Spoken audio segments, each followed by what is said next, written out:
오늘 본문 12절 말씀을 제가 다시 한번 읽어보겠습니다. 내 부모를 공경하라. 그리하면 내가 하나님 여호와가 내게 준 땅에서 내 생명이 길리라. 아멘. 부모님을 공경하면 생명이 길어진다라고 말씀하고 있어요. 그런데 우리가 요즘에는 다 오래오래 사는 것을 좋아하는 시대가 아닙니다. 우리가 여기서 생명이 길다는 말씀은 하나님께서 장수의 어떠한 복을 주시는 것 더하기, 그 삶이 건강하고 행복할 수 있게 해주신다는 축복과 언약의 말씀인 줄로 믿습니다. 그래서 우리가 부모님을 공경해야 하는데 때로 살다 보면 공경하지 못할 때가 많죠. 어렸을 때나 20, 30대 이렇게 바쁘게 생업하다 보면 부모님 전화가 때로는 귀찮게 느껴지기도 하고, 또 부모님이 이렇게 우리가 디지털 사회로 이렇게 변화하고 발달해 하다 보면 부모님이 못하는 영역이 참 많이 생겨요. 그런 것들을 도와드리고 이제 컴퓨터 같은 것도 봐드리고 더 분주하게 살아갈 수밖에 없습니다. 그럼에도 불구하고 하나님께서는 내 부모를 공경하라. 그리하면 내가 준 땅에서 내 생명이 길러라. 이렇게 말씀하고 계셔요. 제가 이제 자녀들을 키우면서 어떠한 영역에서 열심히 하는 게 있는데, 그것은 바로 집안 청소하고 정리정돈을 제가 열심히 합니다. 왜 그렇게 사느냐? 생각해 보면 저희 어머니가 그렇게 살아서 그렇게 하는 것 같아요. 저희 어머님은 정말 바닥에 요즘에는 조금 이렇게 설렁설렁 하시겠지만 예전에는 정말 바닥에 먼지 하나 있는 것도 잘 못 보셨어요. 늘 이렇게 테이프 같은 걸로 이렇게 요즘에는 이렇게 다이소에서 돌돌이가 나와가지고 먼지를 이렇게 하지만, 옛날에는 꼭 이렇게 양면 테이프 이렇게 감아가지고, 추억이 좀 생각이 나십니까? 이렇게 바닥에 먼지, 옷에 먼지 다 이렇게 일일이 하시는 것들이 생각나요. 저는 어머니만큼은 못하지만 아무튼 청소랑 정리 정도는 꽤 열심히 하려고 노력을 합니다. 그런데 이제 어머니가 그렇게 하셨기 때문에 저도 그렇게 하는 건데, 나중에 알고 보니까 이게 유익이 있더라고요. 유익. 좋은 유익이 있어요. 뭐냐면 인간의 뇌는 대부분 정보를 처리하는데, 특별히 이 전두엽 부분에 감성과 이성의 부분을 한꺼번에 처리하는 이 전두엽 부분이 있는데, 이 정보를 처리하는 것은 대부분 뭘로 받아들이는 거죠? 우리의 눈으로 받아들이는 겁니다. 그러니까 집안이 어질러져 있고 쓰레기가 많고 질서와 이런 정돈이 안 돼 있으면요, 그냥 가만히 눈만 뜨고 살아도 더 피곤하대요. 왜냐하면은 뇌는 그 정보를 이렇게 흩어내기 위해서, 불필요한 정보를 없애기 위해서 더 이렇게 뇌의 활동량이 많아진답니다. 그러니까 정리정돈이 안 돼 있고 막 쓰레기가 여기 너저분하고 막 꽂혀져야 되는 책이 다른 데 있고 이러면 가만히만 있어도 더 피곤한 거예요.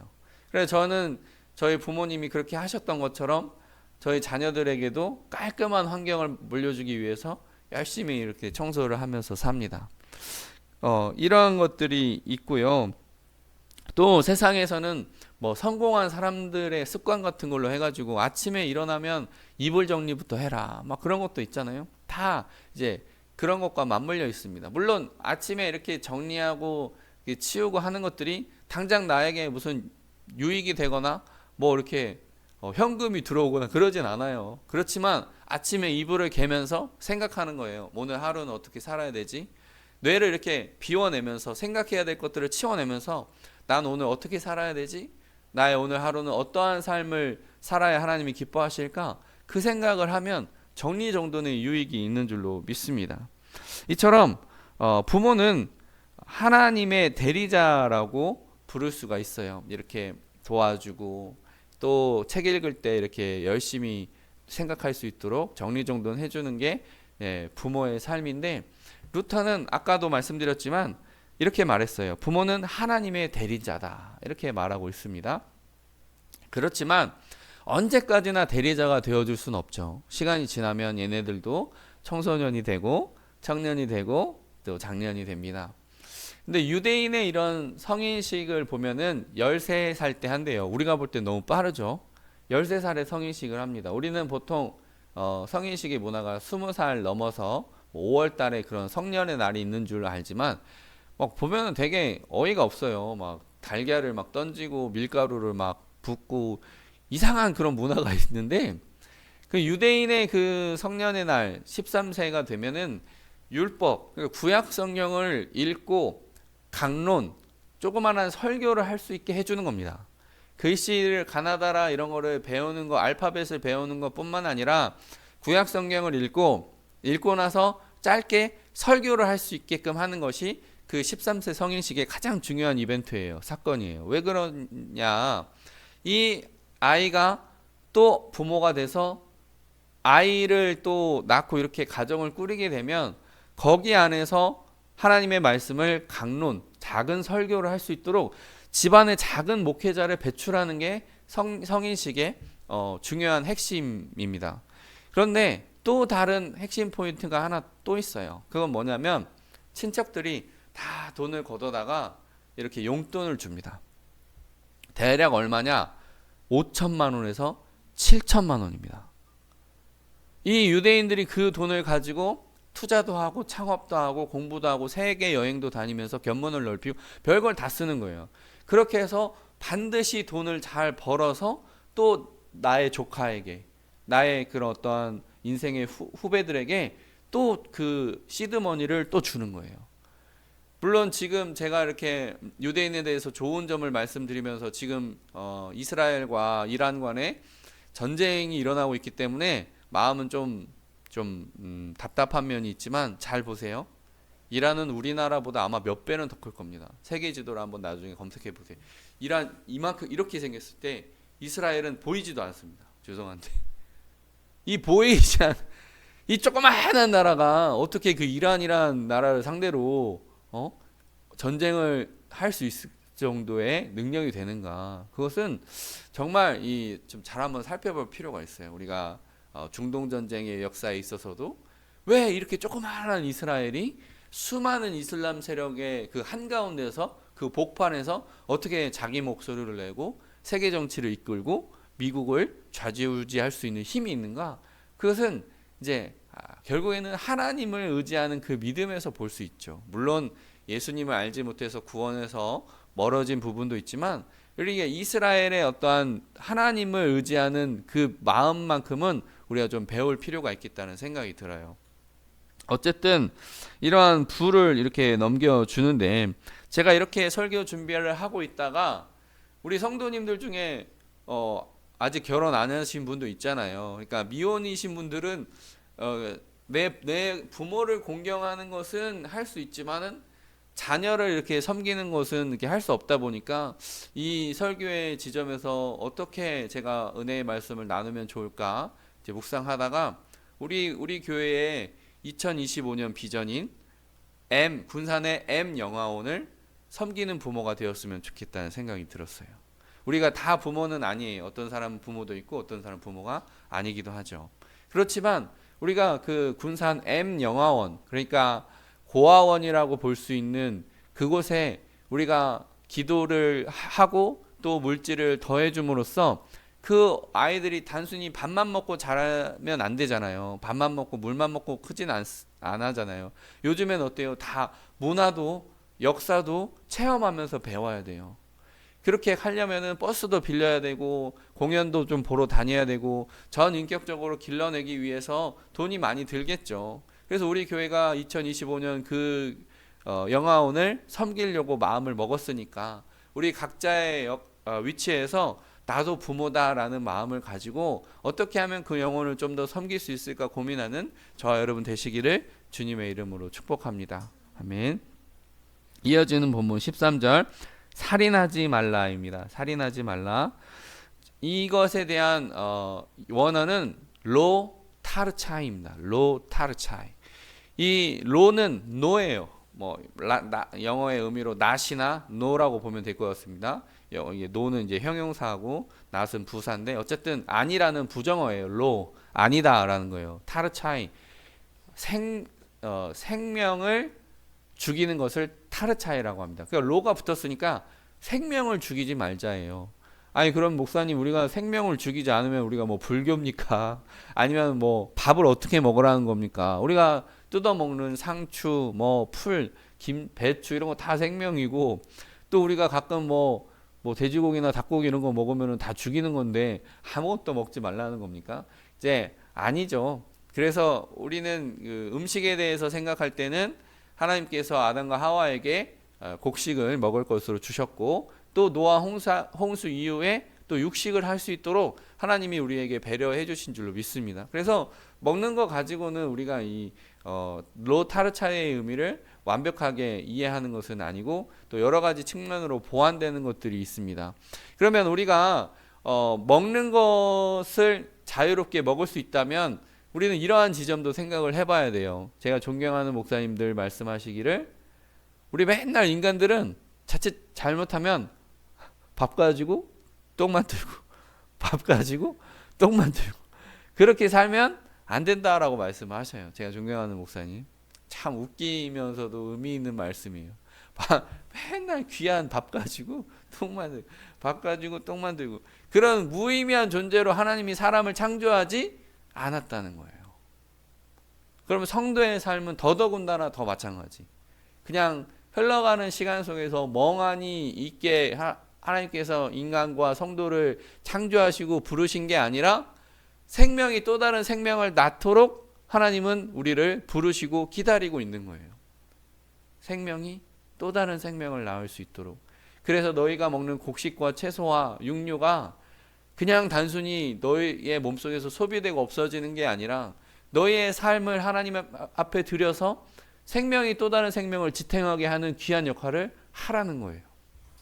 우리가 이러한 삶을 살아야 되는데 단순히 이런 먹고 사는 문제뿐만이 아니라 이제 보다 구체적인 사람이 사람을 죽이는 이런 살인의 문제도 해서는 안 되는 거죠. 하나님의 형상인 사람이 또 다른 하나님의 형상을 죽이면 안 되는 거죠. 우리는 뭐 이 살인에 대해서는 왜 살인을 하지 말아야 되는지는 너무나 잘 알고 있습니다. 그렇다면 내 생명도 해도 되는 것이냐? 내 생명은 해도 되는 것이냐? 아니죠. 내 생명도 하나님의 형상이니까 내가 내 생명을 해서도 안 되는 것입니다. 그러면 우리는 항상 이런 정도의 이야기를 들으면 자살하면 지옥 갑니까? 이런 질문이 머리에 이렇게 꼬리처럼 따라다녀요. 저는 이 부분에 대한 해석을 상당히 조심해야 된다고 생각하는데 우리가 자살한 사람이 지옥 간다라는 도식이 어디서 생겨났냐면 하나님을 온전히 믿는 사람은 자살하지 않는다라는 도식 때문에 생겨난 거예요. 이해되시죠? 하나님을 온전히 신앙하는 사람은 기쁘고 감사하고 평안한 삶을 살기 때문에 자살이라는 극단적 상황으로 가지 않는다. 이러한 생각 때문에 자살하면 지옥이라는 도식이 생겨난 것입니다. 그리고 우리가 이것에 대한 근거를 어디에서 얻느냐? 가룟 유다의 자살에서 얻어요. 마태복음 26장에 보면 예수님께서 말씀하신 바 인자를 파는 그에게는 화가 있으리로다. 그 사람은 차라리 태어나지 아니하였더라면 제게 좋을 뻔하였느니라. 이러한 강력한 예수님의 말씀이 있기 때문에 가룟 유다는 지옥 갔겠다. 우리가 그렇게 짐작을 합니다.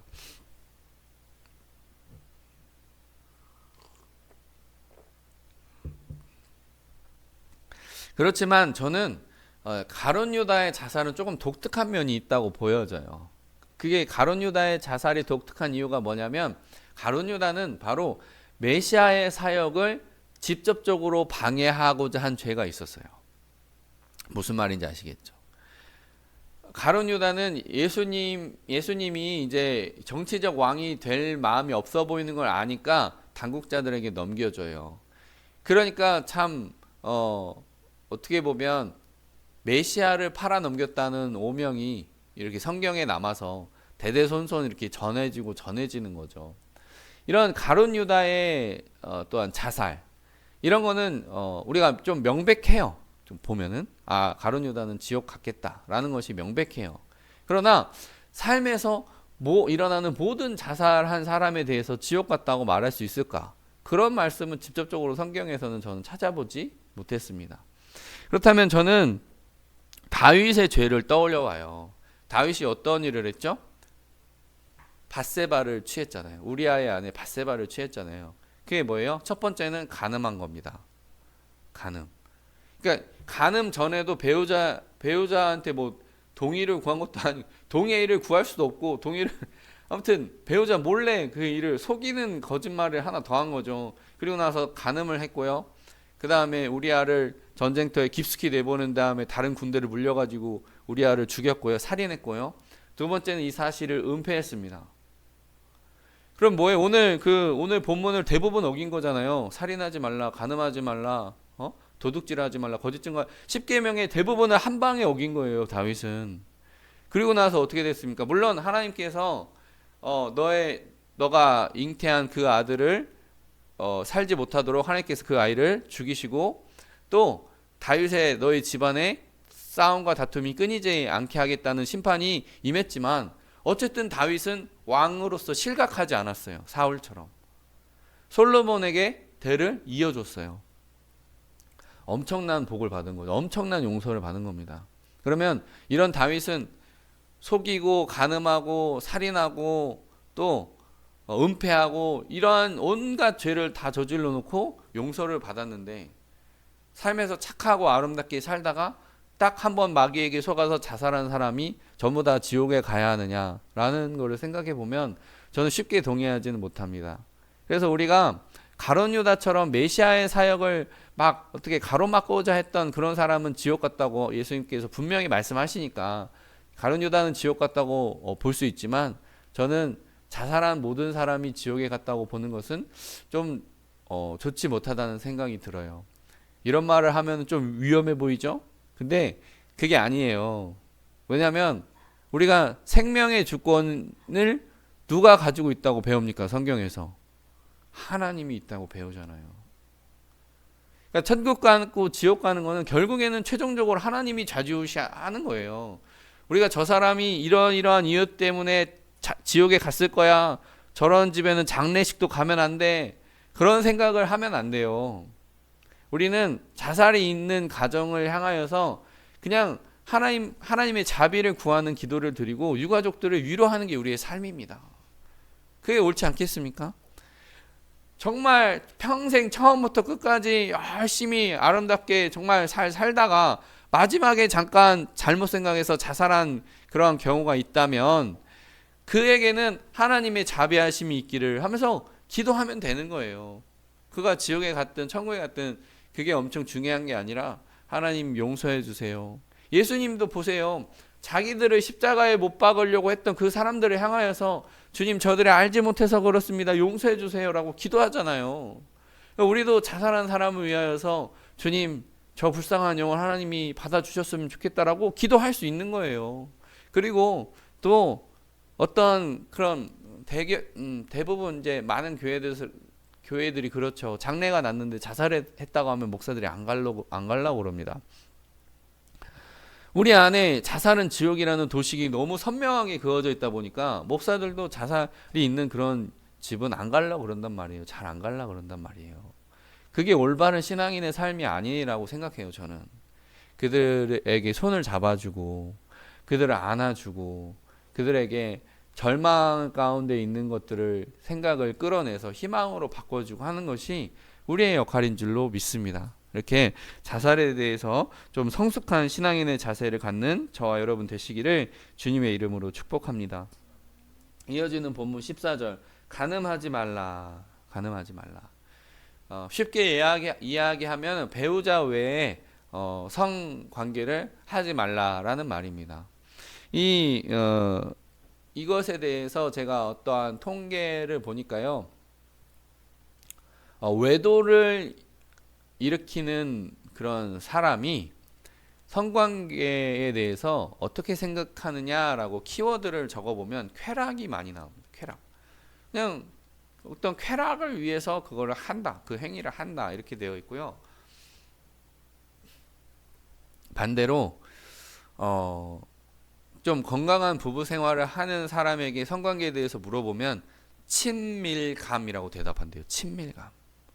그러니까 똑같은 행동처럼 보이는데도 어떤 사람은 그걸 쾌락으로 단순화시키고 어떤 사람은 그것이 서로 배우자 안에 친밀감으로 본다는 거예요. 우리가 이게 별거 아닌 것 같은데 굉장히 다르다는 것을 알 수 있어요. 그래서 성관계는 사실은 그 인격에 대한 온전한 책임이 바탕이 되어야만 하는 거죠. 그 인격에 대한 온전한 책임. 이런 것들이 이제 필요합니다. 그러니까 부부 관계는 그냥 단순한 관계가 아니라 존중해주고 배려해주고 그 삶을 응원해주고 지지해주는 거. 이게 다 필요한 거예요. 그런데 요즘 모든 게 다 가성비의 시대인 것 같아요. 가성비의 시대. 그래서 남자들이 여자들한테 쓰는 데이트 비용을 아까워한답니다. 죄송하지만 그런 정신으로는 결혼 죽어도 못해요.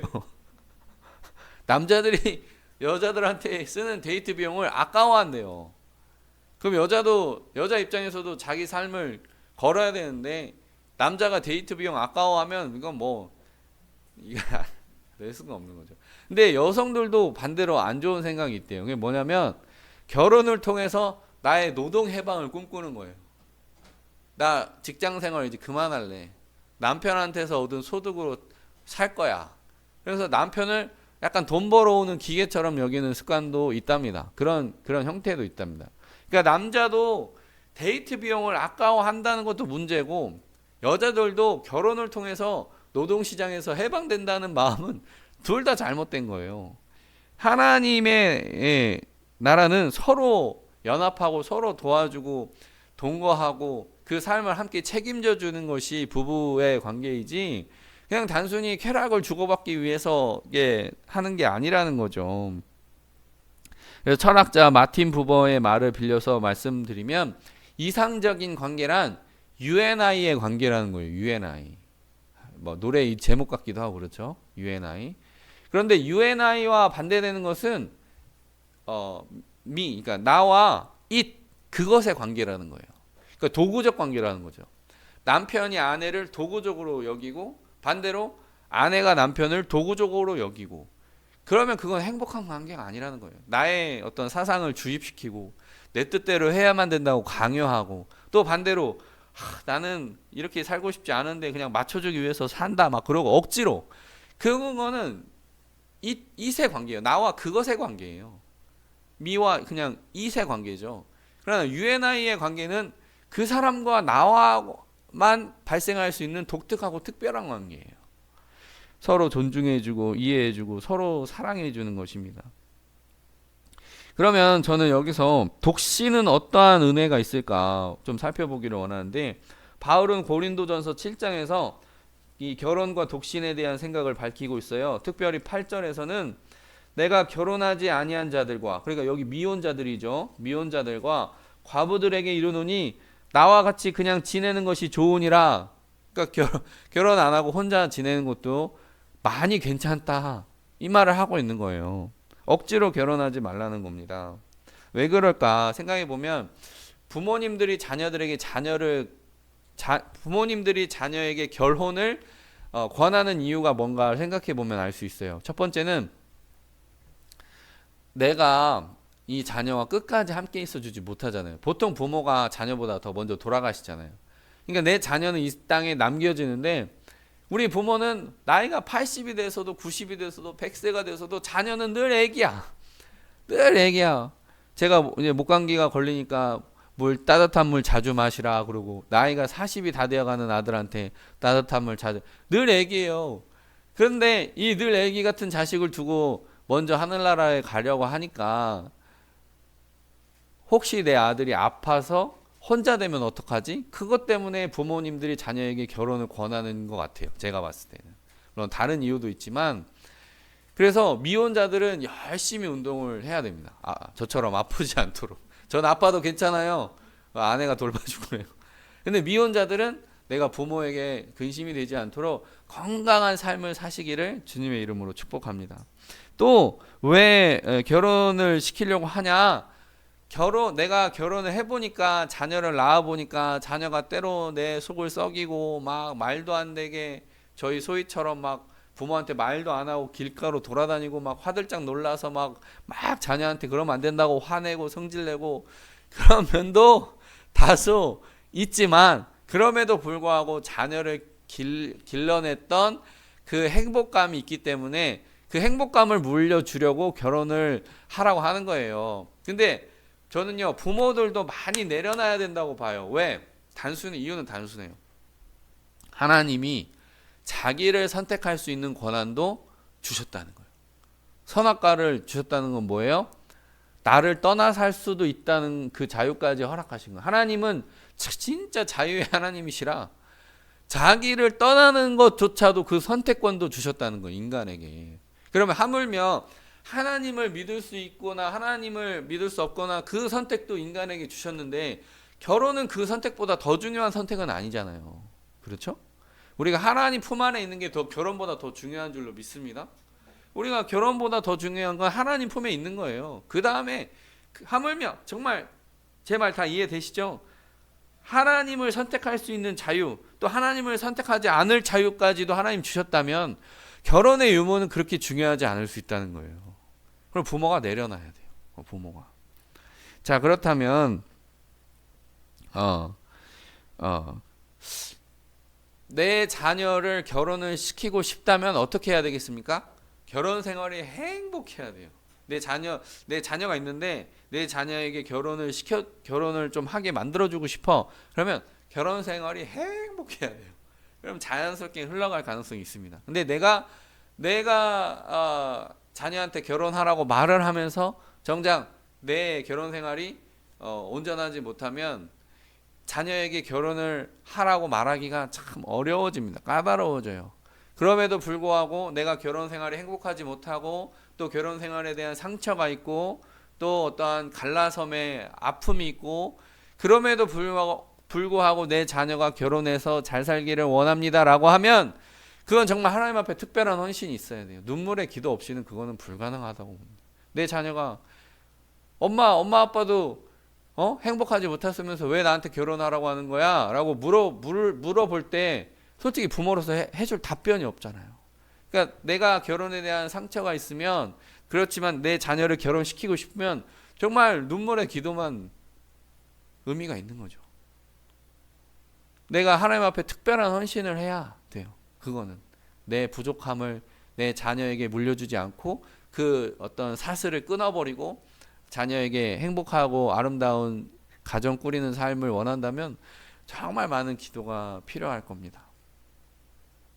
그래서 이러한 결혼에 대한 말씀을 쭉 나누다 보니까 저는 하나님의 은혜대로 사는 것이 최고다라는 생각이 들었어요. 결혼을 하거나 결혼을 하지 않거나 하나님이 내게 주시는 은혜를 따라서 사는 것이 최고다라는 생각이 들었어요.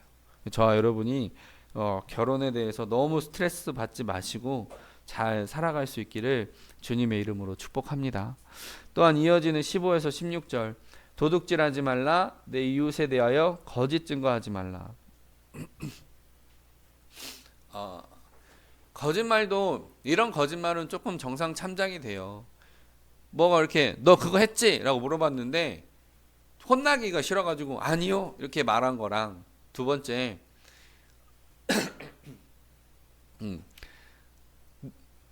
어떤 그 마찬가지와 제가 방금 앞서 말씀드린 거랑 비슷한데 상대방이 어떠한 것을 질문을 했을 때 내 기억이 왜곡되어 있는 거예요. 그냥 그러니까 내가 거짓말을 하려고 한 건 아닌데 내 기억에서 이미 왜곡이 되어 있어. 아름답게. 그래서 거짓말하는 경우도 있어요. 뭐 거짓말하는 경우는 뭐 숱하게 많을 수 있고 질책을 넘어갈 수도 있고 편리하게 써먹을 수도 있고 막 여러 가지 거짓말이 있지만은 사실은 그보다 더 안 좋은 악질 거짓말은 의도적인 거짓말이죠. 의도적인 거짓말. 예를 들면 강도가 나타나서 몽둥이를 휘두르면서 돈 다 내놔 이거랑 그 사람의 정신을 교묘하게 지배해가지고 있는 거를 막 다 털어가는 거예요. 뭐가 더 죄질이 나쁘겠습니까? 강도가 몽둥이를 들고 있는 거 다 내놔 이렇게 하는 거랑 교묘하게 사람의 머리를 지배를 해가지고 사탄이 우리 생각을 지배하듯이 아니면 또 악한 마음을 갖고 있는 사람이 우리에게 뭔가 이득을 취해가려고 나쁜 꾀를 써가지고 여러분 뭐가 더 나쁘겠습니까? 당연히 사기가 당연히 더 나쁜 거죠. 사기가. 왜냐하면 의도적이고 반복적이기 때문에. 그래서 우리는 이러한 것들에 대해서 특히 조심해야 되는데, 저는 이단도 이에 속한다고 봐요. 이단. 제가 다 예를 들 수 없으니까 짧게 예를 들면, 구원파 교리의 문제가 뭡니까? 구원파 교리의 문제. 첫 번째, 몇 날, 몇 시, 몇 분에 구원받았다는 것이 중요합니다. 구원파는. 왜 그래요? 구원받은 시점부터 의인이 되기 때문에 그래요. 그전에는 죄인이었고 구원받은 시점부터 의인이라고 보기 때문에, 이것도 뒤에서 좀 말씀을 드릴게요. 왜 몇 날, 몇 시, 몇 분에 구원받았는지 은혜 체험을 강조하는 거예요. 은혜 체험. 근데 저는요, 몇 날, 며칠, 몇 시에 구원받았다는 게 뭐가 중요합니까? 그 시점보다 더 중요한 것은 우리를 주님이 구원하셨다는 거예요. 그걸 믿는 믿음이 더 중요한 거예요. 그 믿는 믿음이 더 중요한 거지, 몇 날, 몇 시, 몇 분, 몇 초에 그걸 구원받았는지 몰라도 상관없는 거예요, 사실. 그 이후의 삶이 더 아름다워야 하는 거죠. 그 다음에 이 구원파의 문제점이 뭡니까? 한 번 구원받은 사람은 무슨 짓을 저질러도 구원받는다는 거예요. 그런 게 아니에요. 바울은 뭐라고 말합니까? 빌립보서에, 그러므로 나의 사랑하는 자들아, 너희가 나 있을 때뿐 아니라 더욱 지금 나 없을 때에도 항상 복종하여 두렵고 떨림으로 너희 구원을 이루라. 너희 안에서 행하시는 이는 하나님이시니 자기의 기쁘신 뜻을 위하여 너희에게 소원을 두고 행하게 하시나니 모든 일에 원망과 시비가 없이 하라. 자, 한번 구원받잖아. 한번 그 몇 날, 몇 시, 몇 분에 구원받았으면 그걸로 끝이면은 뭐하러 이렇게 구원을 이루라라고 말해놓고, 이미 성도된 사람한테 말하기를 모든 일에 원망과 시비가 없이 하래요. 그게 뭐예요? 구원파는 죄인이었고 의인이었고 구원받은 시점에 따라서 확 이렇게 나누기 때문에, 그전에는 죄인, 나머지는 의인이라고 부릅니다. 그게 아니에요. 우리가 왜 예배 때마다 죄를 고백하고 이러한 전통을 왜 가지고 있습니까? 우리는 성도였지만 여전히 넘어질 수 있다고요. 우리는 성도예요. 이미 예수님 믿어요. 구원 받았어요. 의롭다고 칭해 주셨어요. 의롭다고 칭해 주셨어요. 그렇지만 우리가 칭이 된 존재로서 살지만 육체를 가지고 살아가기 때문에 때로 넘어지고, 때로 유혹을 받고, 때로는 영적인 법을 어기기도 하고, 또 때로는 육적인 법을 어기기도 하잖아요. 우리 중에 혹시 속도 위반 한 번도 안 하신 분 계셔요? 우리 중에 혹시 신호 위반, 노란불인 줄 알고 걸렸는데 신호 위반 딱지 날라와가지고 법을 어겼다라고 그런 게 날라오잖아요. 그러니까 우리 중에, 우리가 성도로서 이렇게 산다고 하더라도 우리의 삶이 100% 완벽하지 않다는 거예요. 그러면서 우리는 죄인임과 동시에 의인이고, 하나님이 의롭다 해주셨기 때문에, 또한 의인이면서 이 세상에 때때로 죄인이 될 수도 있는 거예요. 그래서 우리는 우리의 개인의 종말을 기다리죠. 이러한 육신을 가지고 있기 때문에 유혹을 받는 것을 다 털어버릴 수 있는 날이 우리 개인의 종말입니다. 그래서 우리는 죽음을 축복이라고 부르고, 하나님이 부르셔서 떠나간다고 말하죠. 다시 되돌아간다고 말하죠. 그래서 이러한 이제 뭐라고 할까요? 이단에 대한 그런 것도 조심해야 되는데, 우리가 이단에 빠진 그런 경험이 있다면 아마 괴로울 거예요. 마음이.